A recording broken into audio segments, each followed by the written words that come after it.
You're listening to Theater and College Hoops. I am Subbi. Alongside me, Taylor Dammel. We got the first weekend in the books. We're going to be recapping all of the action. And then on the next episode, we'll be talking about the Sweet 16 and onwards. But it was a really fun first weekend. Glad we got Taylor here to chat about it. And we're going to walk through some of the most exciting moments and players excited to jump into that. But first, we are brought to you by Belly Up Media. Go download, subscribe, rate, and review us on whichever device it is that you use. Your college hooper of the day, Jordan Caroline from Nevada. He was on that Sweet 16 team. He got his career started actually with the Salukis. He's from Champaign, Illinois. Those boys in Champaign are trying to get to the Final Four and win a couple games in their region. But Jordan Caroline is your college hooper of the day. Really robust resume, Taylor, on Jordan Caroline. I don't think he's valued in terms of like Nevada greats, but he kind of was a Nevada great. He's a three-time All Mountain West team member, Mountain West All Defense team member. He won the MVP for the Mountain West tournament. He was a two-time All Mountain West tourney team member. And when he was with the Salukis, he was an MVC all freshman. I mean, that's a lot of accolades if you just go to his sports reference page for a guy that I don't think is held in super high esteem. Maybe I'm wrong. I don't know a ton about Nevada hoops. I don't know a ton of people with Nevada ties, but Jordan Caroline was an awesome, awesome player. And I think most people just gravitate towards the Martin brothers, which is true. They're great. And they're carving out nice NBA careers, but let's not forget about Jordan Caroline. And that's exactly who I wanted to highlight today. Check out the website at theaterandcollegehoops.com and make sure to follow me at CBB Theater to find out where the feet is. You should also follow Taylor at Taylor Dammel. Let's open the curtains. Taylor, weekend one is in the books. I saw some tweets and comments about how it wasn't super entertaining because we didn't see a ton of upsets. And based on what the Sweets, I know. Did you not see that? Because I saw it. Yeah, I mean, I saw it a little bit, but yeah. And then Houston Tamu hit us with. They were like, you know what? I hear you. Let me hold that. Let me give you a little theater here, dude. It's dumb. Like how many we've had? More than enough overtime games and double overtime games in this tournament. Games that have come down to the wire. I think it's people just because what? Because it's essentially 16 of the top 20 teams in the country, and 15 of the top 20 teams in the country, and NC State left essentially. It has been the first day I want to consider it to have been chalky necessarily, but the second weekend or second, round of 32 was. But that doesn't mean it's bad basketball. You got to figure out where that point is of, how far do you really want these Cinderellas to go? Yes. You know what I mean? And I'm not trying to say that it's not fun when like a 12 seed makes the Final Four or whatever, but there is a certain point where like, okay, I do want to see high level basketball now. I don't want to necessarily, because so many times we hang on to these Cinderellas and then we get to this stage of the tournament and they just get demolished, essentially giving, a team a free pass almost into the Elite Eight or even further. So I'm not unhappy with it. Obviously, I maybe would have preferred maybe one or two more kind of Cinderella-ish stories in here, but I'm more than happy with how the first weekend turned out. And actually, the game that's on the screen right now could have been a team that could have been that double-digit team in 13 in Sanford there, but should have freaking been. Just boy, this I don't want to bring. This didn't actually happen, but man, on my first work call today, or yesterday, I should say, which was miserable. They're like, "How's your weekend?" I was like, "Well, Sanford got robbed." And then first off, the whole tenor of the meeting just went down the tubes because they were like, "Yeah, man, I feel you. The worst part about that happening too was that it was the last game of the day, and it was against the Kansas. It was just like, oh man, with the ref discussion had already been happening, and then that's how it ends. I don't want to make this a number one topic of discussion necessarily, but the refereeing has not been ideal. Nope. I would say in this tournament, it hasn't been good in the women's tournament either, from what I understand. not really sure what we're doing here in that Samford game specifically. I'm not necessarily saying that we need more reviews, right? Like I don't think anyone thinks we need more reviews, but I think it's just we need to figure out what we're reviewing. What's We had worth reviewing? 6 reviews of if it went off someone's like toenail, right? And that I'm not saying that doesn't affect the game, but the cleanest block in the history of these here United States of America in a game deciding play, that's not reviewable. So maybe a challenge would be a good thing. I know that there were a number of pundits that talked about that. The problem becomes, how many of these reviews do we have per game? But I think if you just had a challenge, just say, hey, okay, we're not reviewing every single out of bounds call for the entire game. I mean, I don't Yeah. know. I'm not sure there's a right way to do it, and I don't mean to make this the opening topic of discussion because there's been way better stuff happening than that. But just that was what came up on the screen right in front of me here. So No, I mean, I was gutted about that Sanford, Kansas game, and I did reach out to great friend of the program who was on earlier this season, Mitch Cole, assistant coach there at Sanford.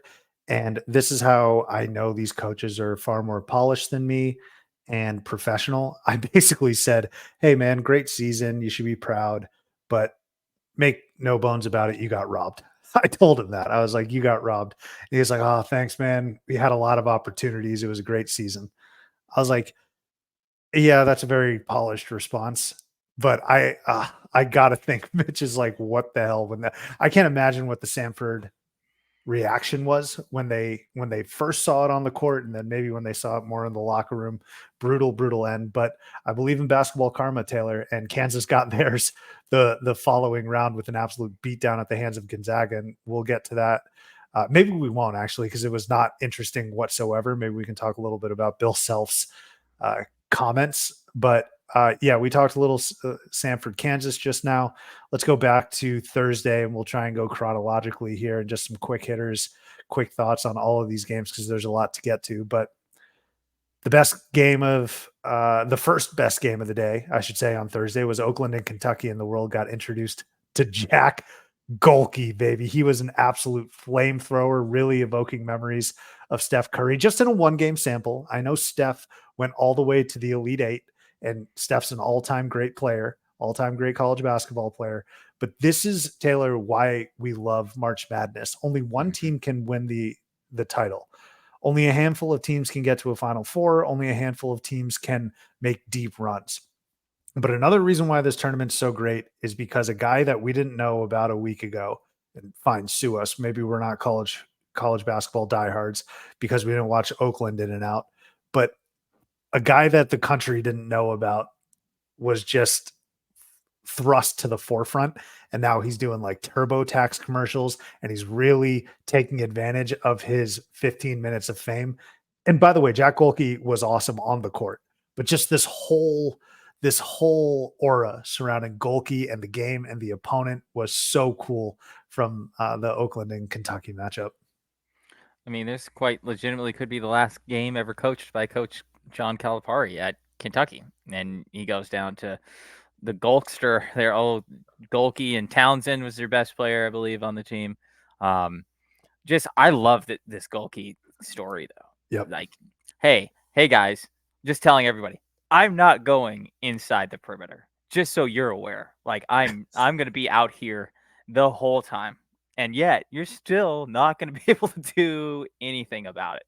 That is just so funny to me and so awesome at that level of basketball. Like Gohlke's not an NBA player. Sorry, he's not. Sorry to ruin his dreams there, but to just be able to tell the other team, Kentucky no less, hey, it doesn't matter what you do. I'm going to be out here launching 27 footers, and there ain't shit you can do about it. And I think that is the coolest part, of course, of March Madness, like you said.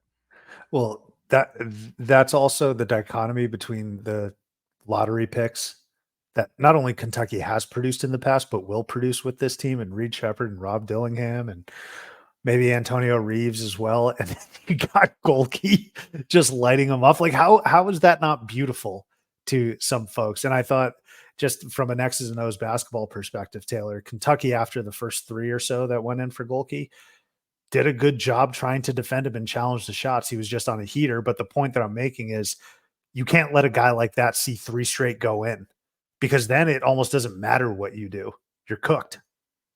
And I mean, that's precisely what he did. I mean, he hit some tough shots. Very tough. Tough shots, So fading away, 3 defenders on him. I mean, there's that one Twitter screenshot that had like all 5 Kentucky defenders like out on the perimeter, and still nothing, letting it fly. It was very Steph Curry like some of the images that came from that. This dude rising up and 3 or 4 Kentucky dudes trying to block him, or throw him off his path in any way, shape, or form, and just they couldn't. So, I I don't know. Do you have a thought of, is it time? I know I don't want to spend too much time on this because it's more off-season talk, but I mean, is it time for Kentucky to blow this up? I don't think you fire John Calipari. There's always that numbers stuff, but I think John Calipari may be at a point where he's almost untouchable. But then again, it might be best for both parties just to blow it up and restart. The thing is that Kentucky fans are going to have patience with whomever they bring in, and I don't think they want to practice patience. It's a very messy situation, though, because they basically said, after all these Final Fours that you've taken us to and a national title under your belt, here's basically a lifetime contract. And now they have fallen short without a doubt, like not even to Kentucky standards, just to any good team's standards. They have fallen painfully and woefully short. So this is a cop-out answer, but I could see both sides, really, Taylor. I'll take a stance here, then say it is time to go. I don't think, but that's not a bad thing. I mean, I think people look at it as all like, oh, this is failure. It's like, I think when you're out of school for 15 years, like Calipari's been there, it's not a bad thing to separate. And, Calipari still got probably one coaching stint left in him if he wants it, and Kentucky, they're Kentucky. They're arguably the best basketball program in the history of the sport. They can pretty much go get almost anyone outside of maybe like 5 or 6 coaches right now in the country. They can pretty much go get anyone they want. So, it's just they, what's the phrase? Adapt or die, and they certainly have not adapted. So, 1 tournament win in the last 5 years, I think the stat is, and in a time where every single team that's left in this tournament is just chock full of seniors. I mean, we've been saying it for years. Everybody's been saying it for a long time, but you and I on this program have been saying it for years. Like, at some point, and Calipari said it too, it's like you just can't trot out like a bunch of 18 and 19-year-old kids against total Calipari too. These teams we're playing is sort of averaging 25 years old. It's like, okay, no, they're not, Cal. It's more like 21, but but still, there's just one 25-year-old on the other team. The whole team isn't averaging that age. But point is that, I don't care who you are. It's going to be hard, no matter how talented you are, to play dudes that are 3, 4, and 5 years older than you. And this is their 27th tournament game, and so on and so forth. So I think it might. I know that this is going to, end here soon in terms of like COVID years and stuff like that. But I think the blueprint for success in college basketball is very obvious right now, and it certainly is not with starting like 3, 4 freshmen. Or having 4 or 5 freshmen play huge minutes at this point. It's just cyclical, man. We saw Calipari see success with the one and done, and then the game changed and you had to get older. And that's what we're seeing right now. And I think we saw it, and a lot of people have seen it and they've commented on it, but very few hold weight like Jay Wright does. And so what I mean by that is, when we say it, I don't blame you if you're just like, I don't give a crap about what these 2 idiots say. When I see other pundits say it, I'm like, yeah, I agree with them, but there's other opinions that, I'm not just going to stand up and pay full attention to. Jay Wright, after that Oakland, Kentucky game, essentially said, Kentucky cannot win these games because they're too young. They need to get older. And so if Jay Wright, a Hall of Famer, a champion, the architect of a potential or probable dynasty, says that, it's time to change how you generate your roster. It's time to change the makeup of it. Jay Wright said it. That is it. Like that. And it's 100% true. So Kentucky obviously losing to Jack Gohlke and Trey Townsend and Greg Campy. What an awesome story there on Thursday. Hey, credit to you, Taylor. Duquesne over BYU. Great pick. I had BYU to the Sweet 16. Biggest thing from this game is that BYU literally got punched in the mouth. I don't know if I've seen a team recently, Taylor, get as roughed up as the Cougars did by Duquesne. I mean, I think it was Dallin Hall for the Cougars who genuinely was leaking. He had blood coming out within the first 5 minutes. And BYU, they just didn't know what the hell to do because their three ball wasn't falling, which was always a risk. It was always a risk when you're taking that. But my logic coming into this was, man, BYU's dangerous as hell. They already have a 15-point win over Iowa State. Duquesne should be an easy matchup. This to me on Thursday at the when it happened, I was shocked.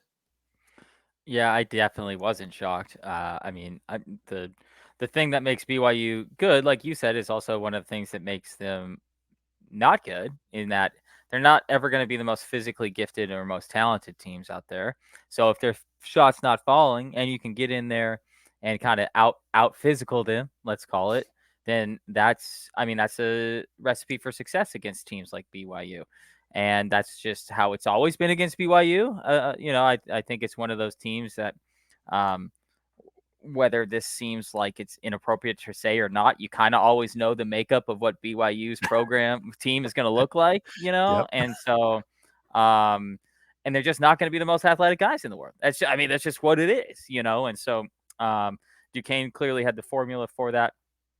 I wasn't, yeah, I mean, I felt really, really good about this game personally. I mean, what does that matter? I still sucked at half the other games anyway, So, but this one I had correct.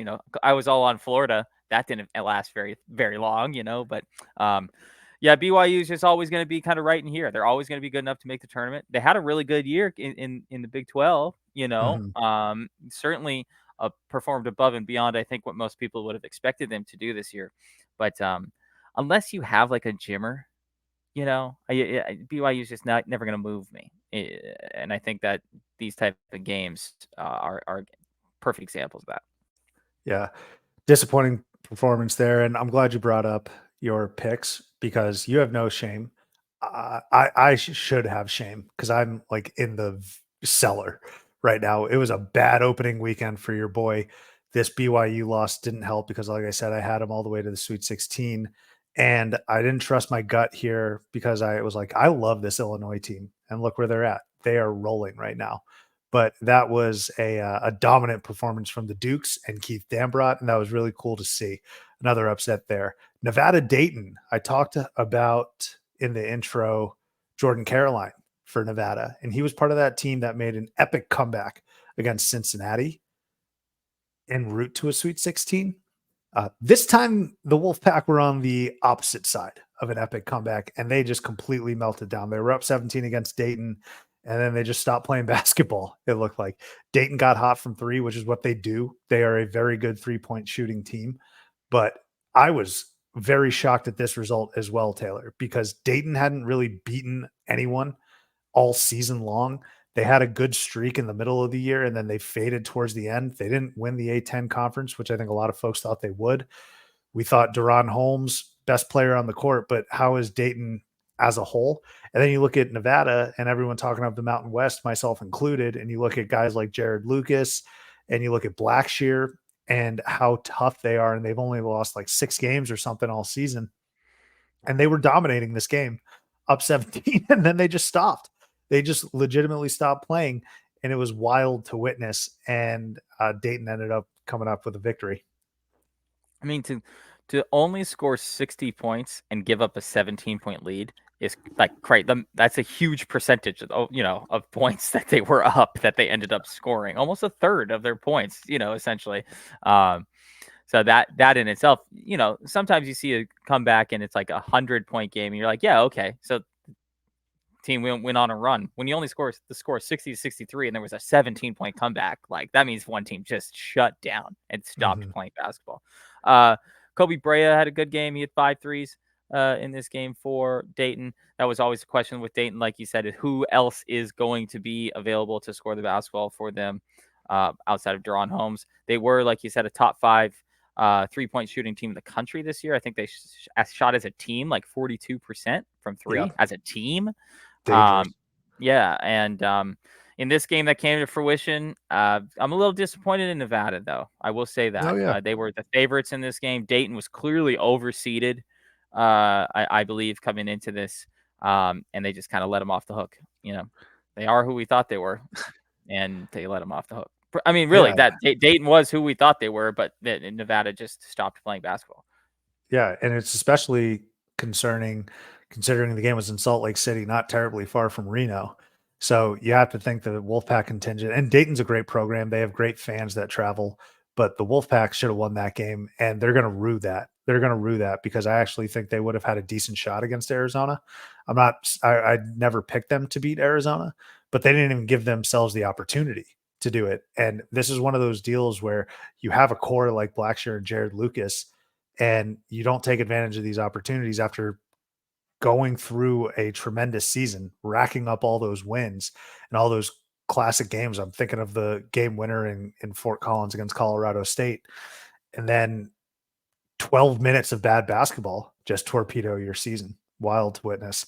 Last game from Thursday that I think is worth highlighting, and at this point, I was kind of down in the dumps based on my picks, but these guys picked me up and they've been picking me up all year. One of the most inspirational stories of the entire season. Shout out Coach Jeremy Harden, great friend of the program. The Cougars of Washington State defeat Drake. Everyone was on Drake here, and they kind of let Washington State off the hook as well.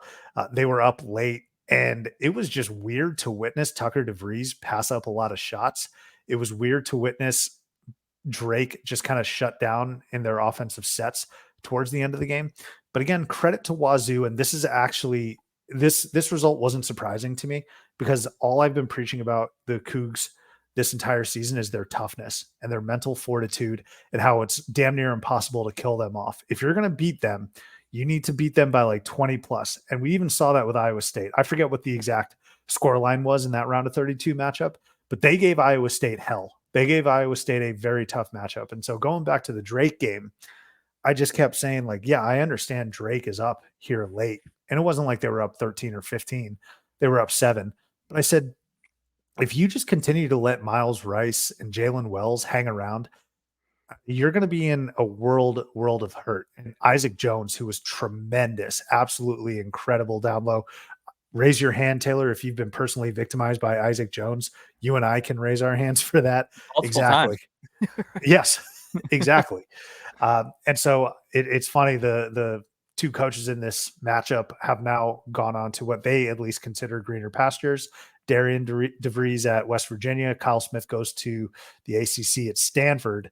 But I got to say, I wasn't terribly shocked by this result because Washington State, people just want to say they don't have the dudes. I don't know, maybe from a talent perspective, but they're nails, man, and they showed it.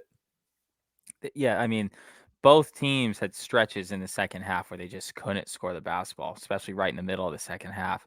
And, a team like Washington State with its size, tallest team in the country, that's why they won this game, is they were able to out-rebound Drake at the end of the day because they ended up having more turnovers and shot the ball at a worse clip than Drake. But they are just kind of grinders, and they have the size to kind of make up for some of their other deficiencies. And that's what we saw here. I also was on Drake. Sorry, Coach Harden. But I mean, always love my Pac-12 brethren, or former Pac-12 brethren, I guess we should say here. But yeah, I thought Drake was going to go. A tear is shed there. But thought Drake was going to be able to pull this one out. But I was happy for Washington State to see them win and just kind of win in their style of basketball this year too. They finally at one point locked Drake down there late in the second half. What was it? They only had 4 minutes or so. one bucket, like I think, in like the last 5 minutes. So happy to see Washington State have some success. Obviously, things didn't progress much further from here, but I think getting a win in the tournament is just a huge deal for a coaching staff. I think even just one win. I mean, obviously there's different standards for different schools at this point, but if you're Washington State, you get a nice comeback win in the first round. You would like to call it a momentum building situation, but unfortunately, given their conference circumstances, it's not really going to be as applicable Yeah. as other times. I'm not saying it's not. It's just not going to be. They're not going to be able to realize the full momentum of this run that they had this year, playing in multiple tournament games. So that's unfortunate. Coaches leave. I get that. That happens all the time. But their problem is, I don't know the sustainability of this, unfortunately. So, but happy for Washington State. They really had a wonderful year that came out of nowhere, and all those guys, including Coach Harden, should be super proud of what they accomplished this year. Totally agree. Totally agree. I think you hit the nail on the head regarding the momentum. It just sucks to see because you say to yourself, this team was picked last in the Pac-12, and they end up winning a tournament game against a conference champion, against a conference a mid-major conference that could have had arguably two teams in the Missouri Valley, but you just think to yourself, Kyle Smith gone, Isaac Jones doesn't have any eligibility left. What does that mean for guys like Jalen Wells and Miles Rice? So hell of a season though for the Cougars. Those are the big ones from Thursday, Taylor. And I'm gonna regroup and circle back just to make sure you are able to talk on any that we may have missed. But let's move on now to Friday. The one seeds held very firm between UConn, Purdue, and Houston. Western Kentucky Marquette. I mean, Marquette really pulled away. This was my crazy upset. I was hoping we were going to get 4 straight years of a 15 over a 2, and it was looking decent at halftime. And then Steve Letts got a little too cocky. Andy Katz basically said, like, hey, Marquette's going to make a run in the second half. How are you going to prepare for that? And Steve Letts was like, why do you think they're going to make a run? My brother in Christ, they made a run and you lost, unfortunately. But hell of a season for Steve Letts. I still think he's one of the best coaches that some folks may not hear about. And I do think that had they won this game, he'd be at another maybe not high level or high power program, but a step above Western Kentucky. Got a little dicey there for Marquette for a little bit. They ended up winning that game, but did you have any thoughts on this one? I mean, Western Kentucky got ahead and lost this game for the same reason, right? I mean, their style is just so chaotic. It was awesome to watch. Which is how you can get out and create a lead. Yes. But also, if you don't know how to just chill, then it's going to come back on you. So they had almost 20 turnovers in that game. That probably was kind of the big deciding factor down the stretch because I mean they out rebounded Marquette. Didn't shoot the ball quite as well, but I think their chaotic style for as much success as that gives them, I think that was also their downfall in this tournament. And hard to play that chaotic when the guy on the other side of the court is perhaps the best, most stable point guard in the country. So it's hard to speed him up. It's hard to slow him down. And, they just didn't. Western Kentucky just couldn't get out ahead by enough, I think, before they finally started to kind of go off the rails. How about Cam Jones? It really is criminal that he didn't make any all Big East team. Just little old Cam Jones, this surprise no-name guy playing well for Marquette, you idiots. Cam Jones is awesome. He deserves to be on one of those teams. And it feels like the guy hasn't missed in 3 weeks. I'm being hyperbolic here, but he's been tremendous for the Golden Eagles. I certainly think that there's an argument that he's not their best player, but maybe maybe not most important, but he is the X factor. I think they need him. Yeah, right, exactly. So, he's in all of the Marquette games I've watched this year. He impressed me more than Gohlke did most of the time. I know that Gohlke is a better player, and I missed some of Kolek's better games this year. But all the games I watched Cam play this year, I came away most impressed with him of anybody on Marquette, and that's continuing to ring true here through the first 2 tournament games. I think the biggest upset at this juncture when we were watching occurred when Yale took down Auburn. And it was the biggest upset from a perspective, Taylor, of a lot of folks had Auburn potentially challenging UConn. Wasn't me, but potentially challenging UConn and getting out of that region to go to the Final Four. Shout out Mike Burgomaster, best friend of the program. Tough end for him, but they should be proud. They had a tremendous season. But man, this was a rough way to go out for Auburn. And this is, Taylor, this is why it's March Madness and why it's so unpredictable and volatile and stupid and like proof positive that nobody knows diddly squat.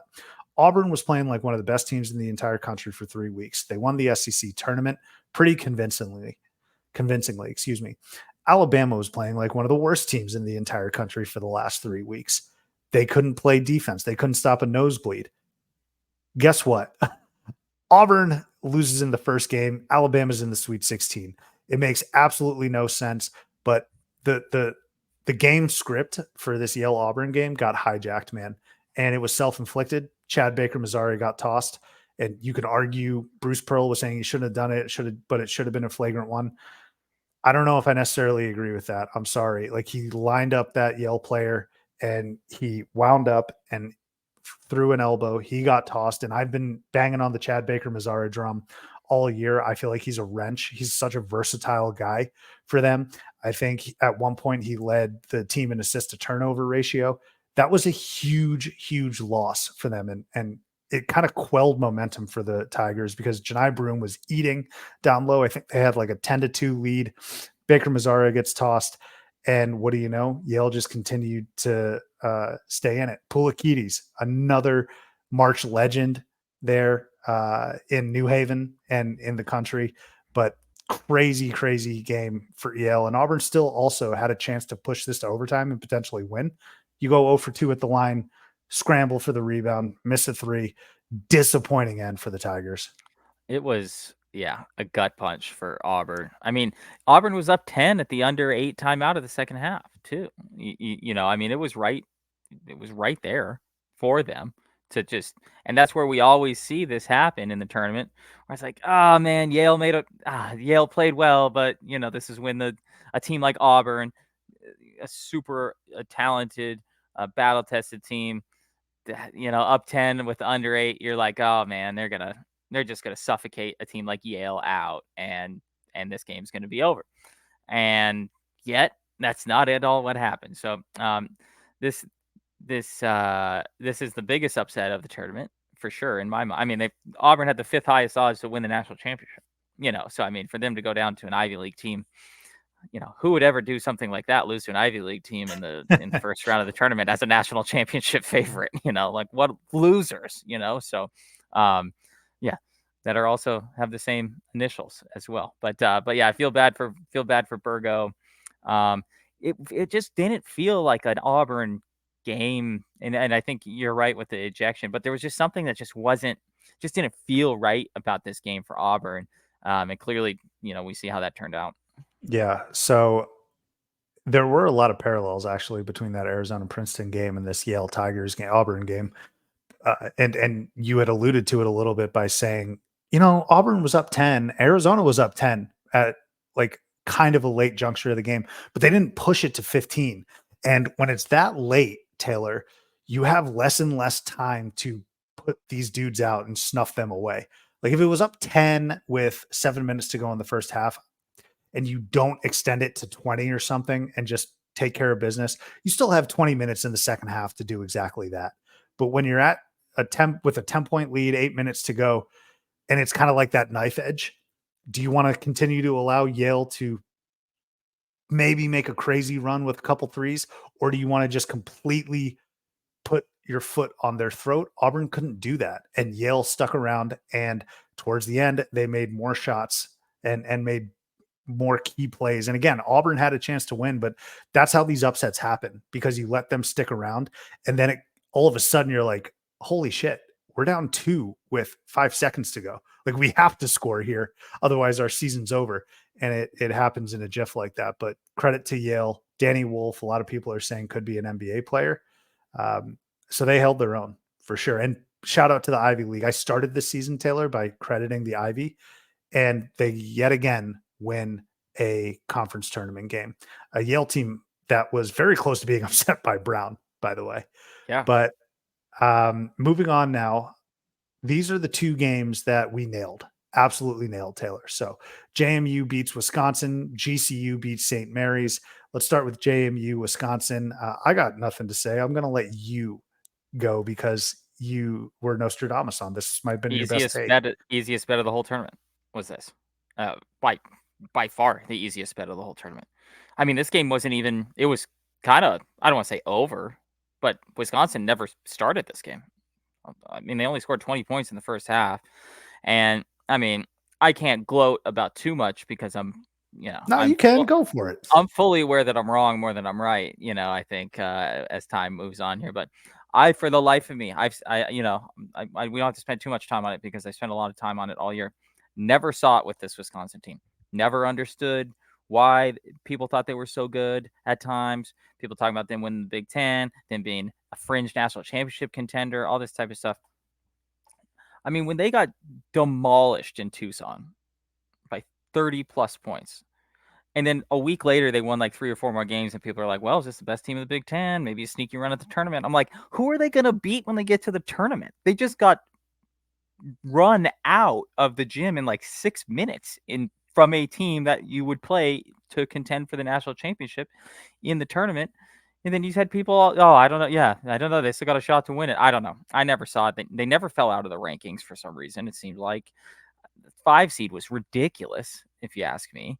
I don't know. Never got it with this Wisconsin team. So was very happy to see them go down, especially to a team like James Madison. This game played out almost precisely how you and I had predicted it to do. No fear from James Madison. And their coach just took the Vanderbilt job. Actually, speaking of taking new jobs, which is that even a better job? But is there anything They're in the good about SEC, it? but I know, I know. don't know. I joke. But yeah, no, happy for James Madison. Again, I'm happy for James Madison because they ended up, they had a really wonderful season this year. It never was going to be a team that was going to win a national championship, right? But to beat another Big Ten opponent in a tournament game, I mean, that again is a momentum building type of circumstance for a program. And really great year by James Madison. I was super happy with him. And I mean, just James Madison beating Wisconsin Madison it was all just so perfect for me. So I was, super pumped about this game. Thought it was the easiest one of the whole tournament to guess. I think between them and Wazoo, their tournament wins in the first weekend validated their Totally. place and validated us giving them love all season Yep. because everyone was like, well, I think a lot of people took JMU over Wisconsin. I Yeah. think this is one of those occasions where a lot of folks, when the brackets came out, were like, I'm taking JMU. And it, like you said, played exactly how we thought it would. But this is validation of, yeah, we beat Michigan State and we have 30 wins, but how good are you really? We just knocked the teeth in of a Badger team that just beat Purdue, by the way, in the Big Ten tournament. And you're right, Taylor. They just sucked their soul from the beginning. It was just incredible to watch how Wisconsin got punched in the mouth, much like BYU got punched in the mouth by Duquesne. So hell of a win there for JMU. We also called GCU over St. Mary's. I personally, and I keep me honest there, Taylor. You at GCU, right? Yes. Yeah. So I was really tinkering with my bracket as it related to St. Mary's, but I thought that they were the only team or one of the rare teams where their stink in November was still in the back of my mind. I was like, I Mm-hmm. understand they're playing really well. I understand they usually dictate tempo and play slow. I understand how good of a defensive team they are, but I don't think this matchup was great for them. And we saw it. Tyon Grant Foster, Gabe McLaughlin. Shout out to our dudes, Mark Rogers, who was on the program a couple of years back when he was at Wyoming, currently at GCU. Shout out to Casey Shaw, who's an assistant at GCU. Casey Shaw told us about all of those names. Ray Harrison. Taylor, the biggest, most stark contrast, the most visibly breathtaking thing you saw in this game was that GCU was far more athletic than Mm-hmm. St. Mary's. The Gales looked like they couldn't stay in front of GCU. And it's not because it looked like that. That's exactly what happened. So we called this one as well. And another validating win for Bryce Drew and the Lopes. They had a wonderful season in the WAC, and they showed it here against a quality opponent that'll, I think, was a dark horse. The Gales were a dark horse to make it out of this first weekend, potentially to an Elite Eight. Yeah, I mean, St. Mary's, we talked about this. St. Mary's was the team I either had like losing in the first round or going to the Elite Eight. So Mhm. now, of course, in this side of the bracket, I had Mississippi State playing Grand Canyon in the Sweet 16. That did not at all come to fruition there. But I legitimately, let me just talk about Grand Canyon because it is a school that I follow a little bit because they are here local to me. Um, I think they have a chance to become like a legit destination basketball school. Like I truly think that. I'm not talking about like becoming a Gonzaga necessarily. Like, but I think they really have an opportunity to become almost like a VCU was for a little bit there, or like a Wichita State was for at times there. That's You a good know, comp. yeah, because teams that might have like a 10-year stretch of a bit, great runs here. They have a lot of funding. Um, with some of their backers, Jerry Colangelo being one of them. They're in a great area, a major metro city with great weather. They're part of town they're in isn't awesome, but and they can really, and I don't want to talk too much about my dislike for ASU, but ASU has completely bundled their entire athletic department right now. I mean, they are rock. Their athletic department is rock effing bottom right now. Mhm. Essentially the worst team in like every major sport in their conference this last year. And Phoenix is it's not necessarily a great sports town, or especially not a great college sports town, but Grand Canyon, I think, they have a chance to kind of pull a lot of that because ASU hasn't had an attractive basketball product in years, and I think that Phoenix could get behind a Grand Canyon like that. So I think they have a chance to kind of sneaky become, yeah, again, not like a Gonzaga or something like that. That's kind of a one in a million type of deal, but a pretty good basketball program going forward. Now, speaking of Gonzaga, this win or this loss for St. Mary's is, I don't want to say it invalidates anything, but it's like it certainly doesn't validate that they had a better year than Gonzaga, because Gonzaga's looked awesome in the tournament. And even though, it makes you question, and Sue, maybe you can talk about this some more, is how did this St. Mary's team beat this current Gonzaga team that just demolished Kansas like 48 hours ago? It's just talk about being able to have experience, and an experienced head coach that's been in the Mhm. tournament a bunch, and just be able to say, hey guys, let's turn it on. It's time. I love Randy Bennett, but there are levels to this. And Mark Few is such a tremendous, magnificent coach when it comes to March. I know we always like to joke January, February, Izzo. We may have to start giving that moniker to Mark Few because that's now 9 straight Sweet 16s. The guy is a wizard. And as it relates to St. Mary's fans versus Zags fans probably they should be able to talk their shit if I'm a Zags fan, because all I heard all season was that they're potentially a bubble team, and we contributed to that. They didn't move me. We said Gonzaga wasn't going to do anything in the tournament. Here they are in the Sweet 16. We were wrong on that. But also, Zags fans probably had to hear it from Gales fans, basically saying, changing of the tide. We're going to win this regular season conference, and we're going to win the conference tournament. Both of those things happened. And then the tournament started, and the Zags have arguably looked like the best team from a margin perspective, and St. Mary's didn't get out of their first game. So you just almost have to say, as a Gales fan, Pedro Martinez, I tip my cap and call the Zags my daddy, because they are still the class. Mark Few is still the class, and that's no disrespect to Randy Bennett. It's not taken away from what the Gales did this season, but when you're comparing yourself to the only other team in the WCC, and this was the year, this was the opportunity to take a stranglehold and be the kings of the conference, you did everything you could up until that NCAA tournament game. And this wasn't a matchup thing, Taylor, because No, no. Gonzaga was not picked by a ton of people to beat McNeese State, and certainly not us. They smoked them. Gonzaga, you go up against Kansas. I understand the Kevin McCullough injury. I understand the turmoil in Kansas's camp. They destroyed them. So you say to yourself, could St. Mary's beat McNeese or Kansas? I don't know if they could. And if they would it be as convincingly? Seriously doubt that. So that was a tough end for Gales fans. Well, think about this too, Sub, given our current situation of our team that we root for.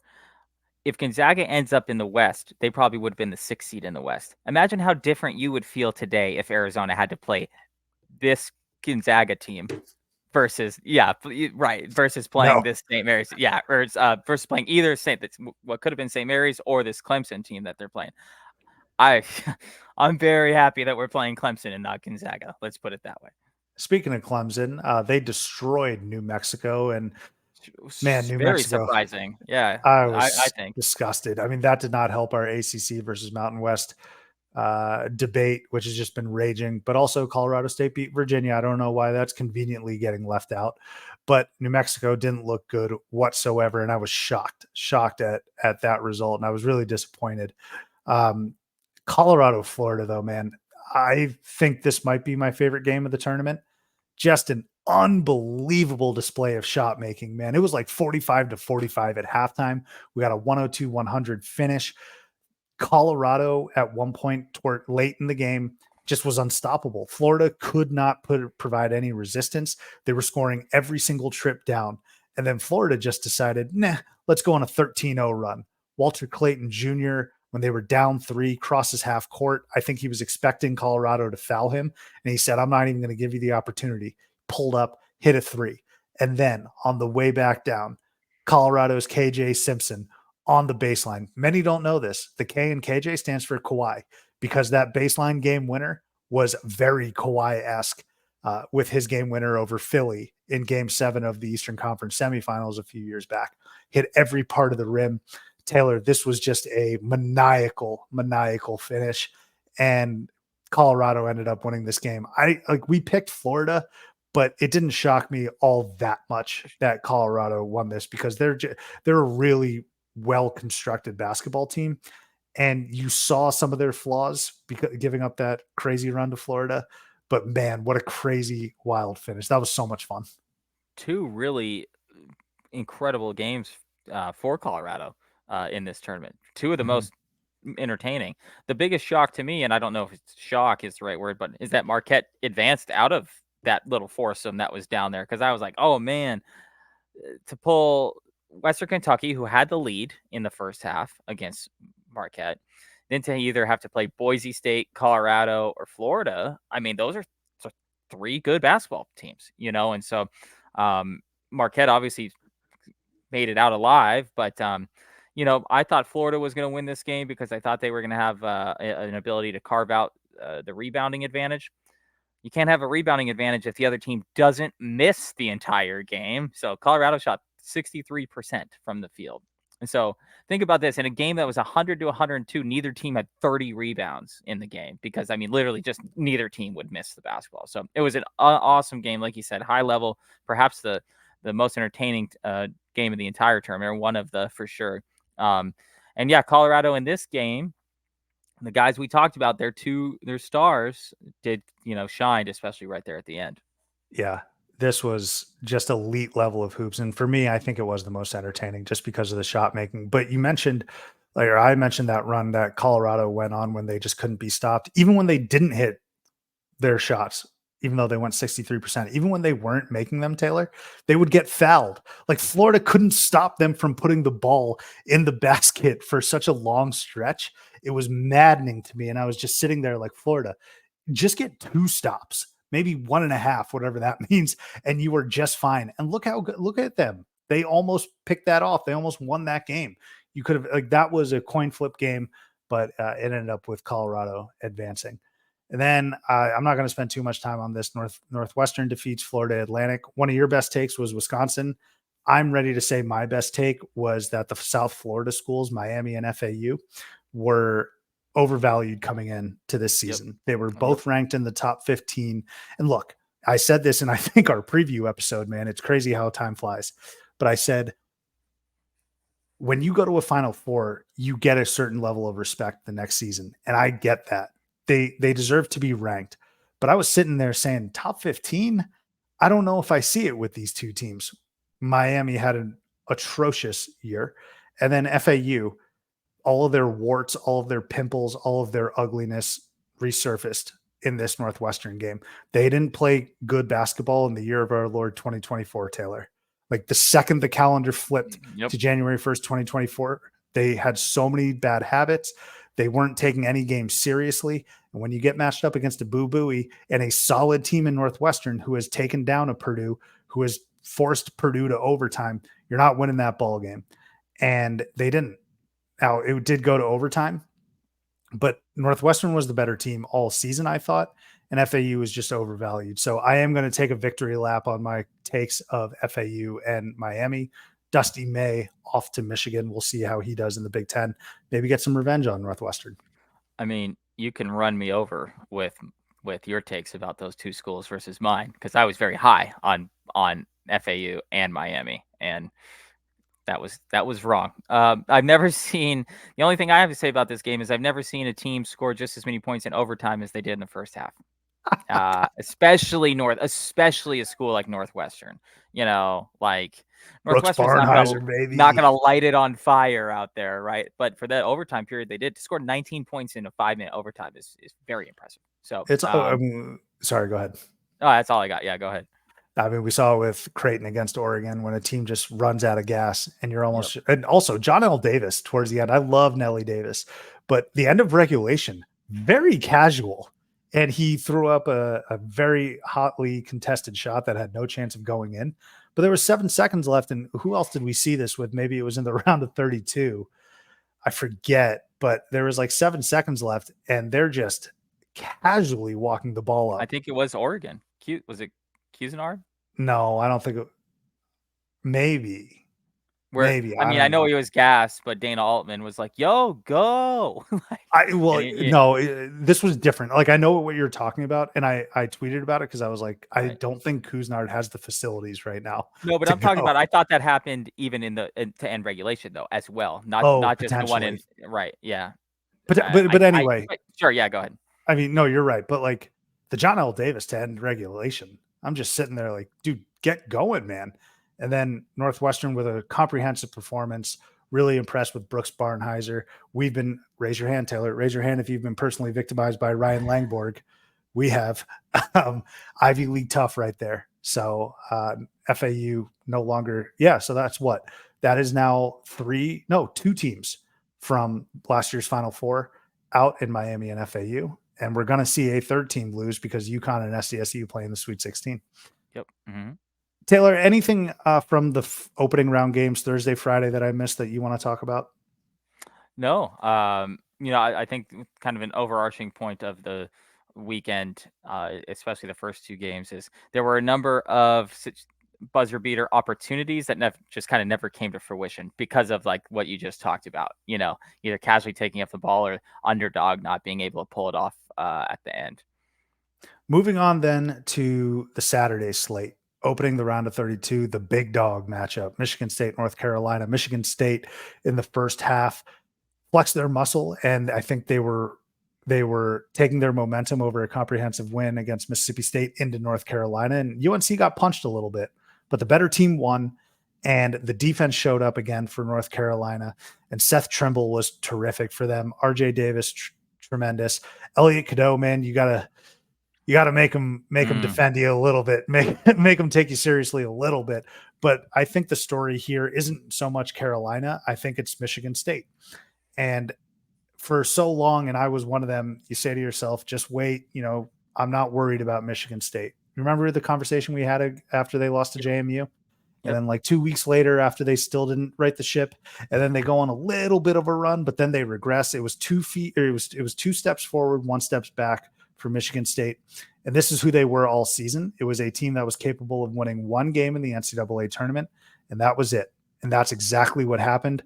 Doubters and those that said, no, guys, it is time to panic. This is not good, were proven correct. They were, save for 8 minutes, Taylor, they were not on the same level as in North Carolina. And this is all a result of their poor execution in the regular season because they had the talent, they had the team, they have the coach to avoid playing a 1 seed in the second round. You have all of that. And so what happens when you play with your food during the regular season? You go up against a great defensive team in Carolina who's prepped and ready, and your season's over. Yeah, I mean, Michigan State could not, like you said, could not have started this game out any better.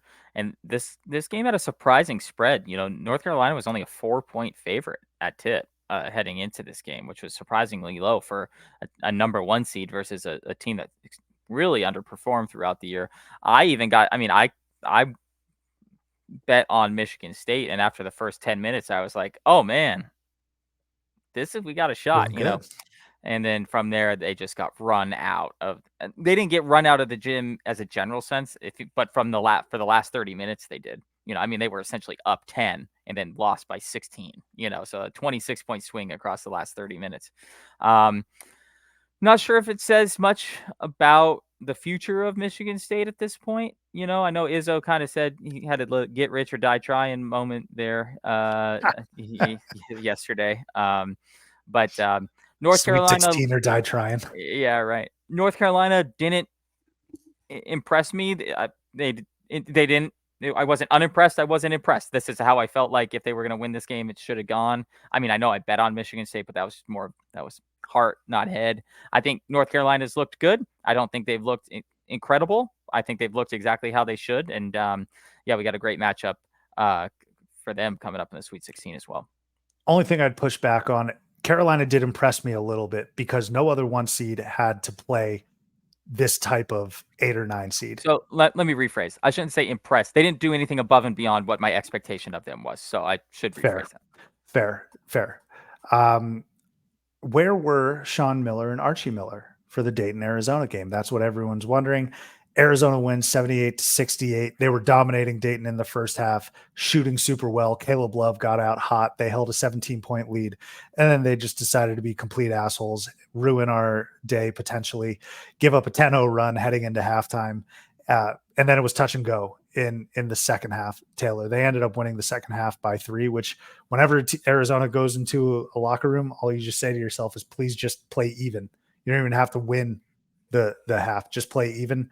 They ended up winning the half. I thought it was a good test for Arizona.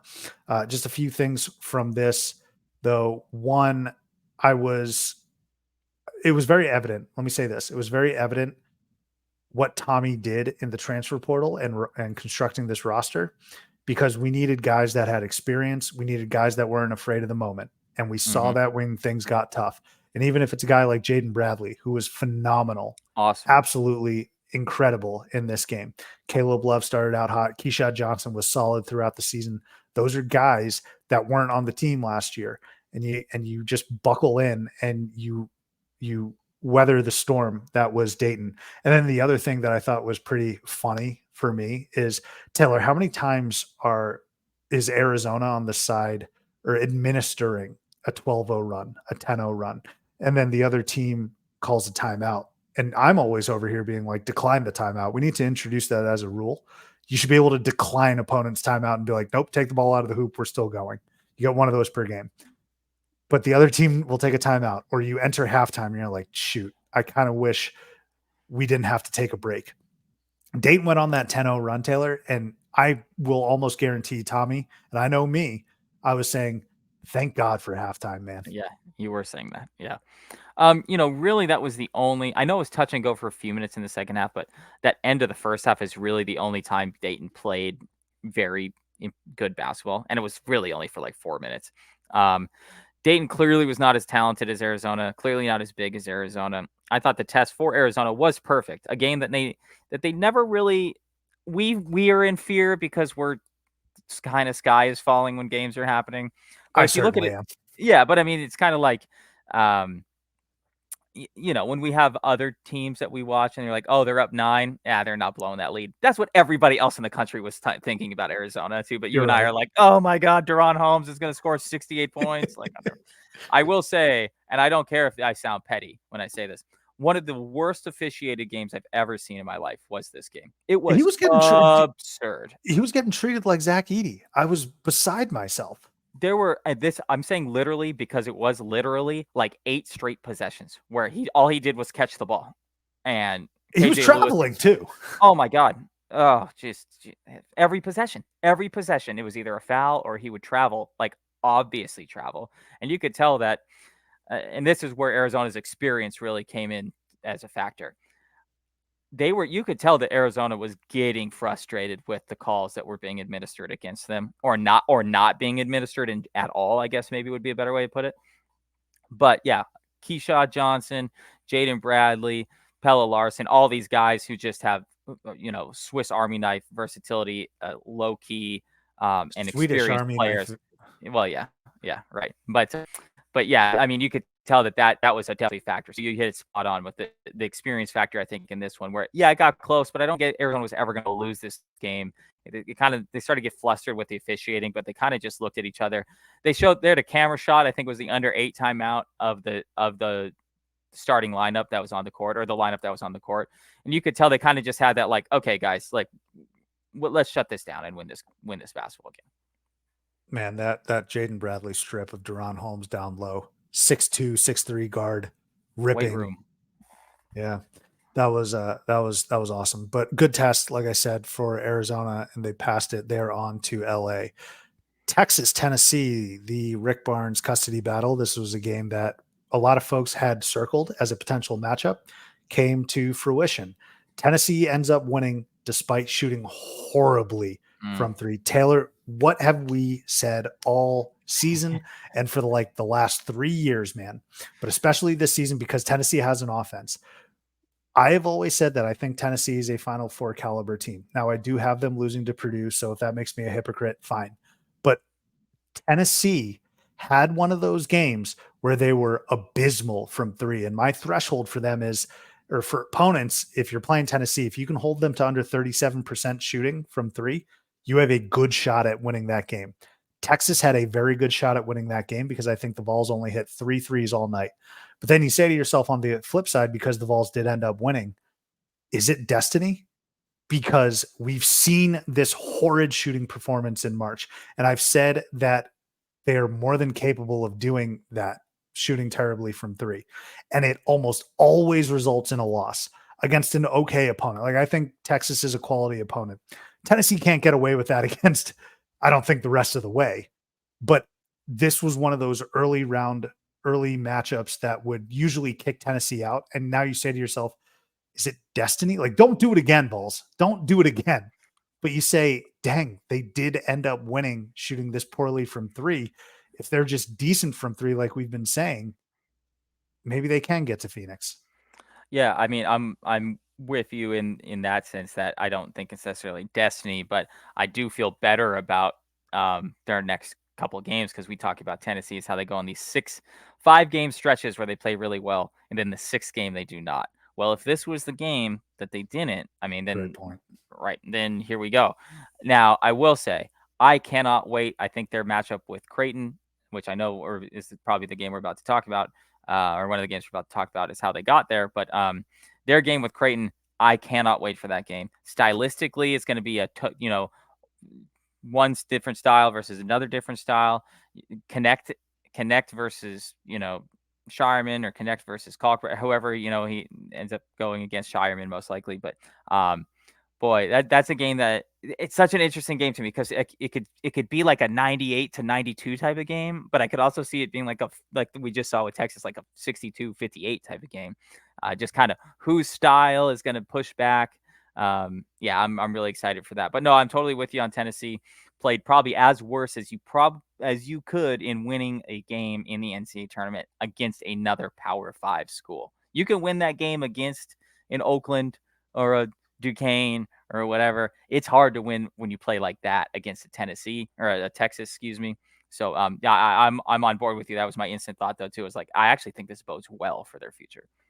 You better not do it against Creighton because the variance there, Creighton's going to hit their threes. That I can promise you. Creighton will be drilling their threes. And they did a good job of doing that against Oregon in what was another potential best game of the weekend. I think I'd err on Colorado, Florida, but Oregon Creighton was absolutely magnificent. Jermaine Couisnard, and let me rephrase that. Creighton versus Jermaine Couisnard and Fale Dante was magnificent Yep. because nobody else showed up for the Ducks. And it's just not sustainable for two guys. It's good enough, I guess, you had to finish it in regulation because in overtime, we just saw them absolutely gassed and they got outscored 24-11. Metal toughness from Creighton. Taylor, how efficient is their starting five? But it really did come down to, we got Baylor Shireman, who hit a tough fadeaway mid-range jumper, game on the line. We got Ryan Kalkbrenner. We got Trey Alexander. These dudes have been through battles, and we saw them pass this test with flying colors. Credit to Oregon. Like I said, Dana Altman can coach his absolute ass off. They dealt with so many injuries all year. I have a ton of admiration and respect for N'Faly Dante and also Jermaine Couisnard, who, by the way, we've seen go insane and explode because he did that against South Carolina. He did it in Tucson in a blowout, but he did it. He can go crazy with that. Not enough left in the tank though. And Creighton escaped, man. So Tennessee and Creighton, like this whole region is that I don't trust these guys in March with Tennessee, Creighton, and Purdue. And Purdue, save for like the first half against Grambling, made it easy on their fans. Tennessee and Creighton did not, but they ended up advancing. Yep. I feel like if Oregon just had literally one more player that was just available that could like dribble, that they would have won this game. I've never seen that was as gassed as I've ever seen two guys, to end a game. So I was rooting for Oregon in that one. How often do you see a 13-point difference in an overtime situation? That's tough, and that really goes to show you how gassed they were. But yeah, impressive win for Oregon. I think, or a impressive Creighton. season, Oh, impressive. okay. To get to this point, I should say, for Oregon, and like you said, all credit to Dana Altman on that, in terms of being able to get this particular Oregon team to one shot. I mean, Oregon had the ball in their hands to end regulation, and so this game easily could have gone the other direction. I don't know. So let's talk real quickly about Gonzaga, Kansas. Butt whooping in the second half. Virtuoso performance from the Bulldogs in the second half because I think Kansas was up at halftime. I personally didn't have either of these teams. I thought it was going to be the lower seeds. I definitely thought McNeese State was going to beat Gonzaga and Samford should have beaten Kansas. I'm still not happy about that.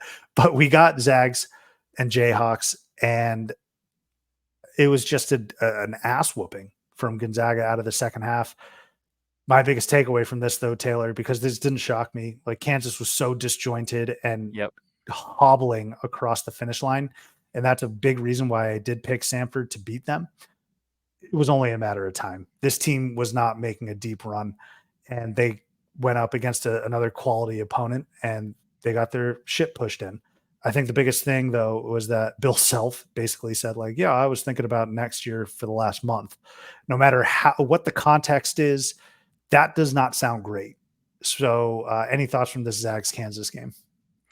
It kind of wasn't that surprising. Maybe it was surprising how well Gonzaga played, just what we've seen from them all year. But what wasn't surprising is how badly Kansas played. They just didn't have, like you said, they didn't have it at this point.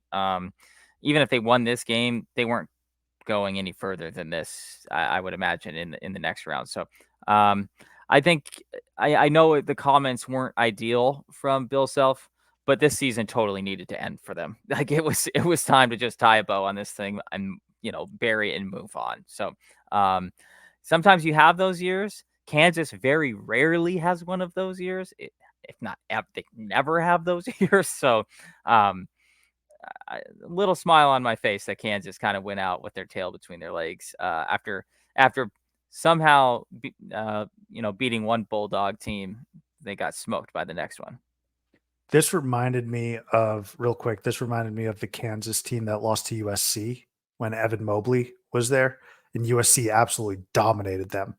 I wanted to buy into that Kansas team, but the warning signs were there, and everyone was saying, nope, Kansas is not making a deep run. And I said, no, I'm going to trust Bill Self. I like this roster. They're going to figure it out. It's going to click. Now, Bama is exactly like that. Coming into this, I was like, there's no way Bama's going to click in time. They have. Kansas, we were right on. We were like, they're not going to click. And they didn't. They didn't play that well. Like they completely blew a lead to Samford. They played one good half of basketball, maybe about 25 or 30 minutes, and then they just died against Samford. And then same thing happened. Like the second half woes, they were completely out of gas. The last thing I'll say about Kansas, this is why in this sport specifically, you don't make bold proclamations in the offseason. Hunter Dickinson transferred to Kansas, and so many people were pretty much ready to crown them. Everyone was like, oh man, Kansas is the team to beat. And they went out with an absolute whimper. So just there's plenty of time to get your takes off, guys. Just relax. Interesting stat I saw about Kansas this week is this is their second worst 5-year span in like the last 40 years or something like that. And yet still, so their previously worst 5-year span was like 1986 through 1991. They won a national championship in that span. And also 3 years ago, or 2 years ago, however you want to phrase it, they won a national championship in their second worst 5-year span. So the downfall of Kansas is very short-lived at times where, their worst 5-year span includes a national championship, which is really funny because they only have 3 national championships, right? Or That's 4, weird. 3. Yeah, right. But the 2 of them are in their worst 5-year spans of all time. So, really interesting. That's an interesting nugget. I'm glad you brought that up. Last game on Saturday, Oakland, NC State. I know we talked about Gohlke, but another cult hero, DJ Burns, moving on to the Sweet 16. NC State is for sure the worst team in this Sweet 16 by field. far. Yes. Yeah. Yes. They are on an absolute magical heater right now, Taylor. And we were right in picking them because of that heater. Like, I don't think any of the metrics, I don't think any of the matchups really said NC State is going to win their first. Well, we did take them against Texas, and Texas Tech had a good season, but they dispatched Tech and then they moved. I mean, I think they were fortunate to play Oakland, but who knows? Maybe they would have taken this heater against Kentucky as well. But they beat Oakland in overtime. DJ Burns is such a blast to watch. Kevin Keats, man. Kevin Keats is the only employee, Taylor, that I know of that has been put on a performance plan and has somehow potentially like parlayed that into a promotion at his job. When you get put And on a a raise. performance plan, And a raise. when you get put on a performance plan, you get fired. This is just like lip service. It's basically just window dressing. It's basically, hey, do your best in these next 6 months, but we know you're cooked. He did his absolute best, and he's not cooked, and he has a raise, and he's in the Sweet 16. Unbelievable. Maybe it's what's the opposite of a blessing in disguise? A curse in disguise. They'll go on Yeah. this run, and and then next year, like midway through the season, they'll be like, "Ah, shit, we really need to fire Keats." Yeah, right.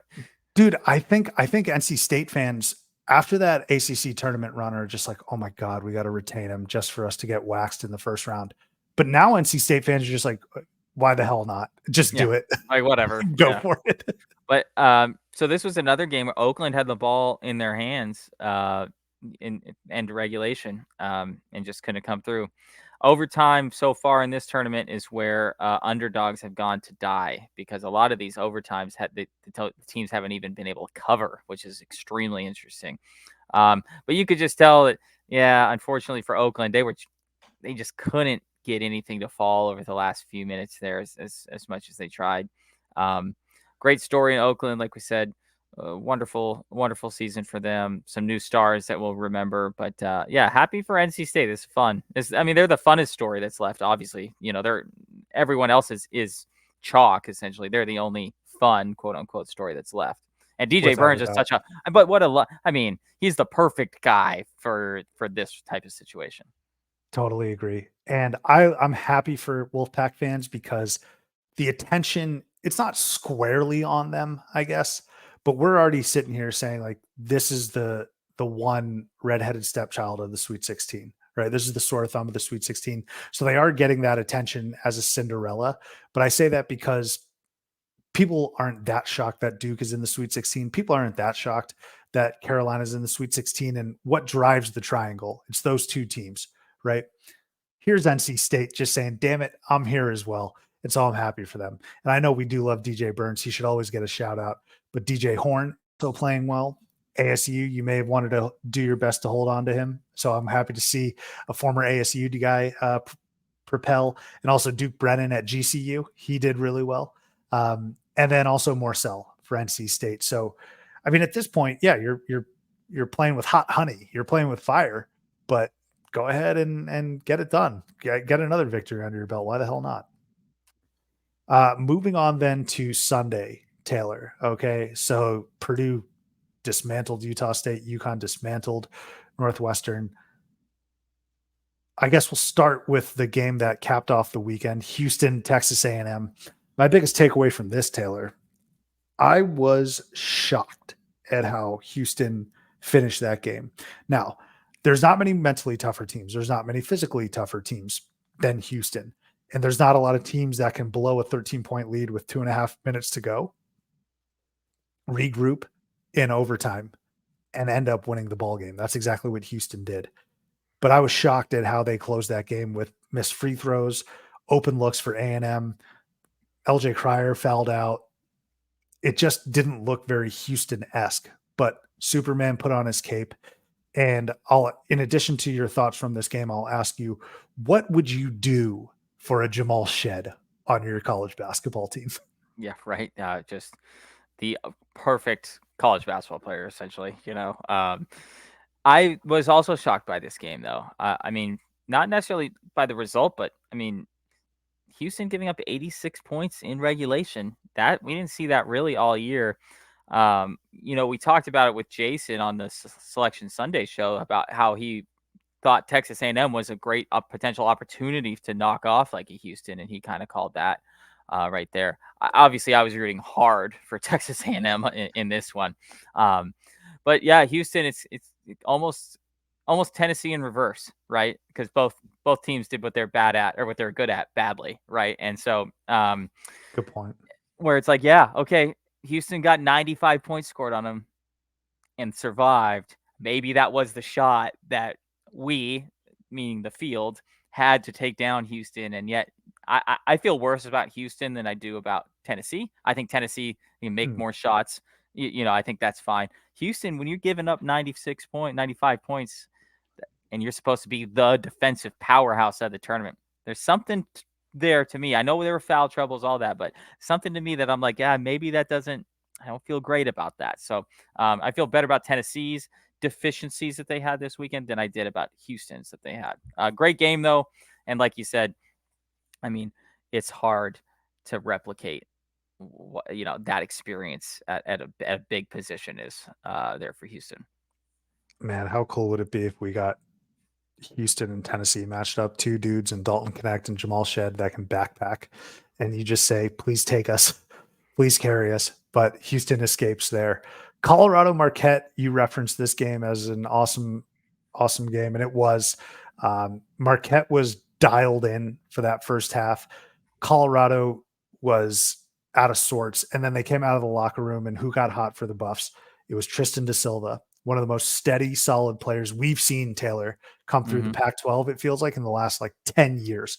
He led the charge for the Buffaloes. KJ Simpson was really good. I thought the key for Colorado, and it sucks because I do like this guy, despite the fact that he's put us in a torture rack. Postseason Eddie Lampkin is so much fun to watch. But Taylor, he was too careless with the basketball in the first half. He was trying to make Nikola Jokic passes. Only one man on planet Earth can make, as a big man, can make these passes through very tight lanes that are pretty much cut off. And Eddie Lampkin was trying to make them. And so what it allowed Marquette to do was create turnovers, get out in transition.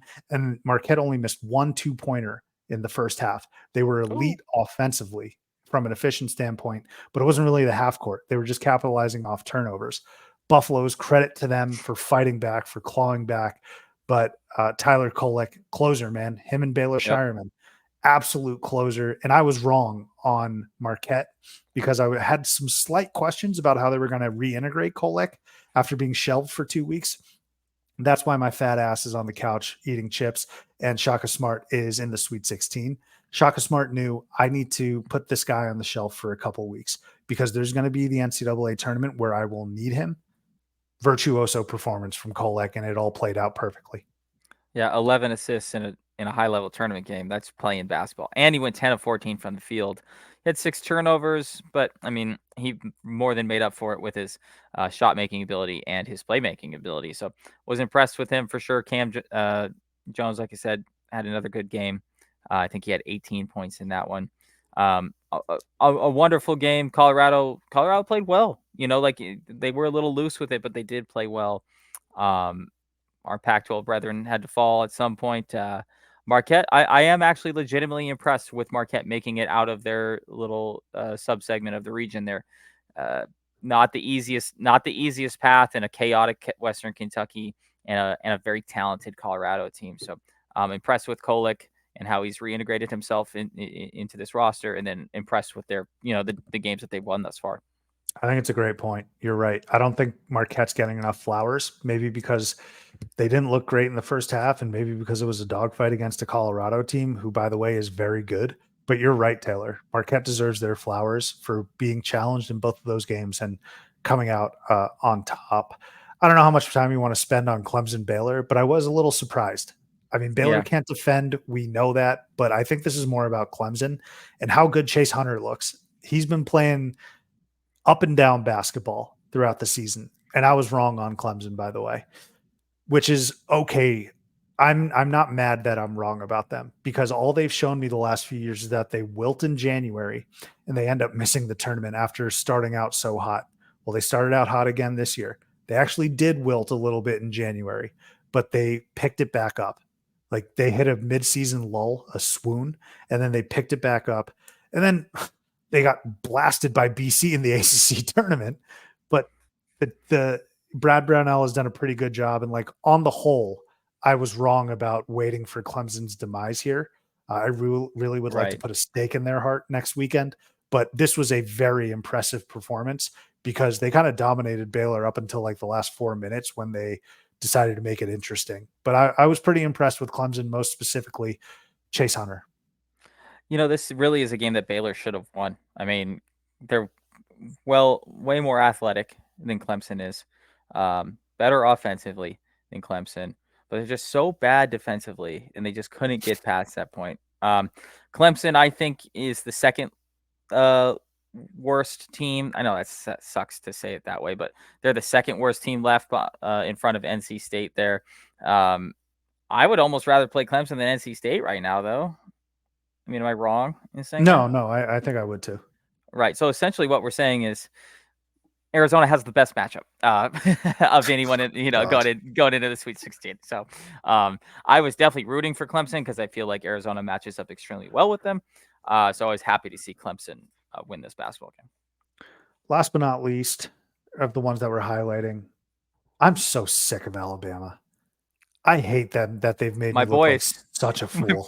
My boys. You were right. They've made me look like such a fool. That's luck. Like they look so bad after I said, hey, God. Would you rather take, what was my question? It was Marquette, Alabama, or Iowa State? Were those the three? No, I can't remember, but I picked Alabama and it did not look good for a while, but at least we all, all three options that were available there made the Sweet 16. So it wasn't there was no wrong answer to be had, I think, at that point. But yeah, I mean, Alabama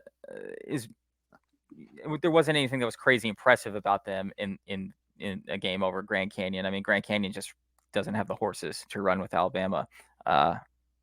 Is that true though? Like I thought they did. Like and Bama just decided to defend. 61 total points. Like that's enough. Like that's true. The point about Bama is like 61 points isn't the greatest defensive effort ever, but that's all they've needed. For them it is. Yeah. Right. Yeah. That's all they've needed. And they haven't shown the last few weeks that they can do that. Even against Charleston, they let up 96, but that was a runaway.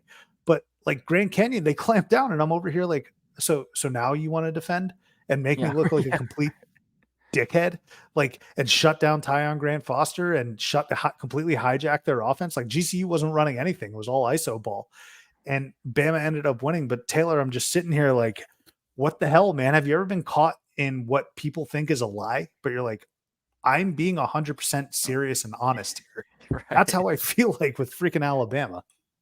Yeah, no, I mean, I'm happy about it.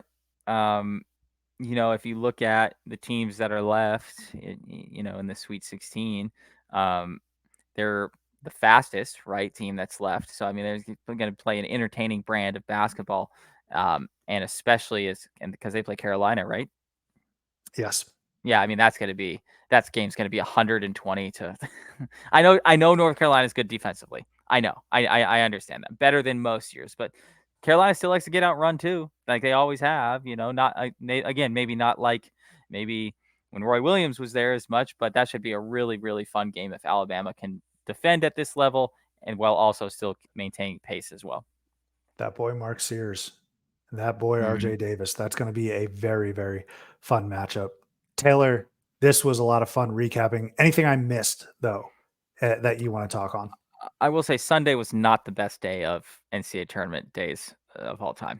That was for sure. So I think that was kind of some of the sentiment. I think that's the problem is got saved by A&M Houston though. Right. Over the weekend, we saw kind of some poor officiating in the standalone games, and then the Sunday game or the Sunday games were kind of meh all the way top to bottom. So we have some awesome. The benefit, like we started the program of saying, the benefit with not having a Cinderella in this at this stage is every one of these games should be pretty good at this point on the way in. I know that that's not going out on a limb in the Sweet 16, but I mean, we don't have any of those really crazy variables. These are really the 16 best teams in the country outside of maybe NC State. And so all these matchups from here in should be really incredible games. Let's go ahead and let Ken Palm do the seedings and the rankings because I think it's pretty identical to what he Pretty much. has had. I'm going to leave you with a question, okay, before we get on out of here. Who's the most surprising Sweet 16 team to you? It can be an obvious answer, but just personally, like who's the most surprising to you? Let me see. NC State's not completely surprising to me. So I'm maybe gonna go with I think maybe Clemson. Yeah, Clemson or Gonzaga for me. Um, we didn't have Gonzaga making it out of the first round, and Clemson, I thought they were going to get. I also had them losing in the first round, I believe, as well. And certainly didn't think they were going to get past Baylor just from an offensive perspective. So I'd say for me, Clemson or Gonzaga. I don't think Clemson's necessarily overperformed. Gonzaga certainly has overperformed, and like you said, has maybe looked like the most impressive team in the entire tournament. So yeah, Clemson or Gonzaga for me. What say Yeah, you? totally understand that take. I've been beating this drum throughout the episode, but really, Taylor, I'm dead serious. I am shocked that Alabama is here. I have seen so many times entering a tournament a team that has the warning signs. Think Kansas this year. They had the warning signs.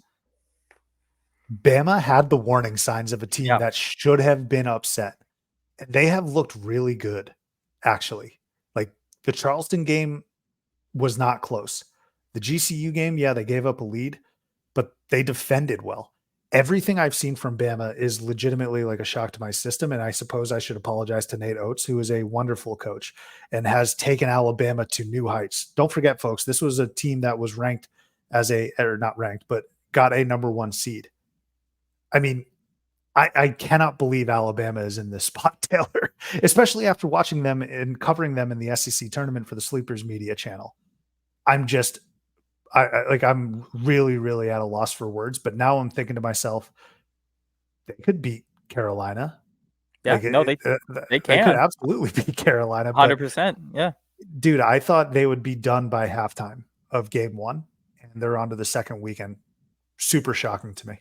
So the only thing I'll say about that is, Nate Oates, good coach, clearly. But I think this goes to show you why you schedule out of conference tough opponents, Good point. because they had a very, very tough out of conference schedule and a very, very tough like 2 week span in December where they played a bunch of these teams that they are now playing in the tournament, even in the Sweet 16. So I don't want to say it's always the best strategy to get to the tournament, try and turn it on, right? I don't think that's always the best strategy, but I think just given the teams that they played this year, were more equipped to do that than maybe your normal team each year would be able to. I think that's probably goes to show you why you play so many good out of conference games. Roll Tide Taylor told y'all. Roll Tide Taylor told you they were the most underrated team. Look Hey, at them now. I don't give a piss about nothing but the Tide. So I don't give a piss about nothing but the Tide. We're going to be back with our Sweet 16 predictions later this week. Continue to savor this, folks. Unplug a little bit if you need to, but plug into this, by the way. Don't unplug from us, but we will be back and we'll catch you next time here on Theater and College Hoops.